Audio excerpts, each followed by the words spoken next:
नमस्कार। राजनीतिक ग्रंथों को पढ़ने की जो अलग अलग पद्धतियां हैं या उनकी व्याख्या करने की जो अलग अलग तरीके हैं, उसमें आज मैं आपसे एक स्ट्रॉसियन पद्धति की बात करूंगा। एक ख़ास तरह की पद्धति है ये। लियो स्ट्रॉस जो हैं उनके द्वारा यह पद्धति दी गई और उसमें यह कहा गया कि जो भी राजनीतिक दार्शनिक हैं, ख़ास तौर पे वो क्लासिकल ग्रंथों की बात करते हैं, वो अपने आप में कुछ ख़ास तरीके के विचारों को समाहित रखते हैं और ये जो विचार होते हैं वो कुछ शाश्वत प्रश्नों से जुड़े होते हैं और एक तरीके से ये जो अलग अलग तरीके के लेखन हैं, जो क्लासिकल ग्रंथ हैं, उनमें इन शाश्वत प्रश्नों का जवाब छिपा होता है। ज़रूरत इस बात की है कि हम खुद को इस तरीके से प्रशिक्षित करें कि हम इस अलग अलग तरीके की जो प्रश्न हैं और उनके जो जवाब हैं उनको समझ पाएँ, उनको ढूंढ पाएँ, उनकी व्याख्या कर पाएँ। तो ये एक तरीके से ये जो पूरी पद्धति है वो इस बात पर जोर देती है कि अगर हमें क्लासिकल ग्रंथों को समझना है तो उन क्लासिकल ग्रंथों को समझने के लिए हमारे पास एक ख़ास तरीके की ट्रेनिंग होनी चाहिए। और इसमें यह माना जाता है कि जो लेखक थे, ख़ास तौर पे प्राचीन जो राजनीतिक दार्शनिक थे, वो अपने समाज या अपने तात्कालिक समय की परिस्थितियों के कारण जब लिख रहे होते थे तो उन्होंने इस तरीके से अपनी बातों को रखा कि वो अपनी बातें, जो गहन बातें हैं, जो गहरी बातें हैं, वो कह भी दें और उन्हें अपने समय की राजनीतिज्ञों के द्वारा, राजाओं के द्वारा, शासकों के द्वारा किसी प्रताड़ना या किसी उत्पीड़न का सामना ना करना पड़े या समाज जो है वो उन्हें किसी भी तरीके से दंडित ना करें। तो इस लिहाज से इसमें यह कहा जाता है कि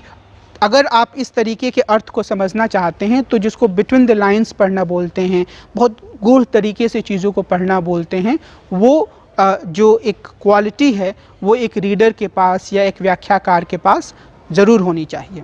इसमें यह कहा जाता है कि जो भी महान दार्शनिक होते हैं वो अपने लेखन में दो तरह की शैलियों का इस्तेमाल करते हैं। ये जो दो शैलियाँ होती हैं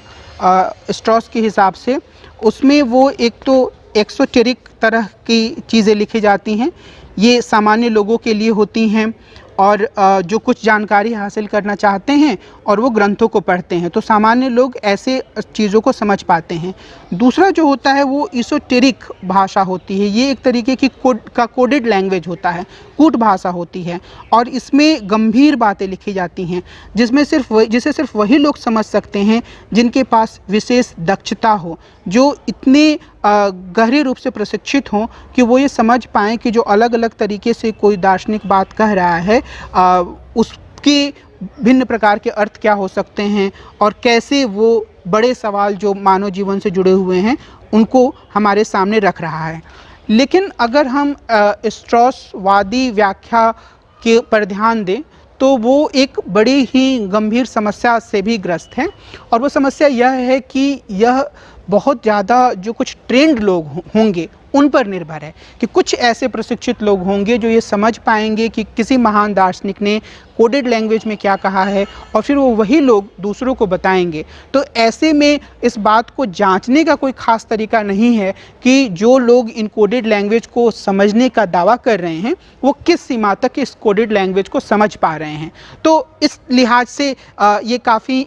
एक असमंजस की स्थिति बन जाती है कि जब एक ख़ास तरीके से किसी ग्रंथ को पढ़कर कोई विद्वान कहे कि भाई कोडेड लैंग्वेज में इस विद्वान ने ये बातें कही हैं और मैं इसे समझ पा रहा हूँ, तो दूसरे लोगों के पास इस बात को जांचने का कोई पैमाना नहीं होता है कि क्या सच में वो महान दार्शनिक वही बात कहना चाह रहा था जो उसका कमेंटेटर हमें बता रहा है। तो इस लिहाज से एक तरह का संदेह बना रहता है और एक ठोस व्याख्या क्या हो इसकी समझ नहीं बन पाती है। लेकिन अगर हम दूसरे परिप्रेक्ष्य से देखें तो निश्चित रूप से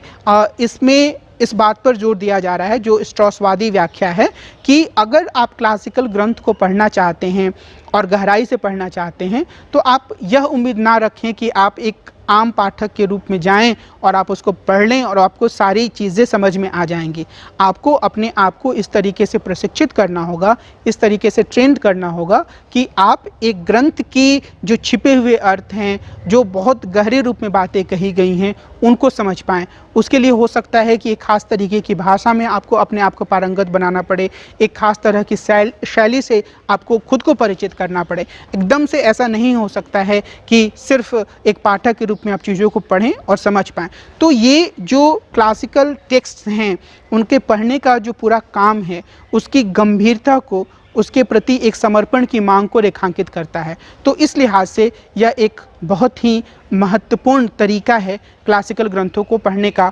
हालांकि इसमें एक तरीके से इन ग्रंथों को कुछ खास छोटे समूह तक सिमटा देने का खतरा भी बना हुआ है। तो इसमें कुछ नकारात्मक बातें भी हैं, कुछ सकारात्मक बातें भी हैं, लेकिन इस बात से हम इनकार नहीं कर सकते हैं कि यह जो क्लासिकल ग्रंथ हैं, जो क्लासिकल राजनीतिक ग्रंथ हैं, उनको पढ़ने की एक महत्वपूर्ण पद्धति है। तो आज की इस बातचीत को मैं यहीं रोकता हूं और अगले भाग में हम एक अलग तरीके से हार्मोनिटिक्स के एक खास पद्धति को समझने की कोशिश करेंगे। नमस्कार।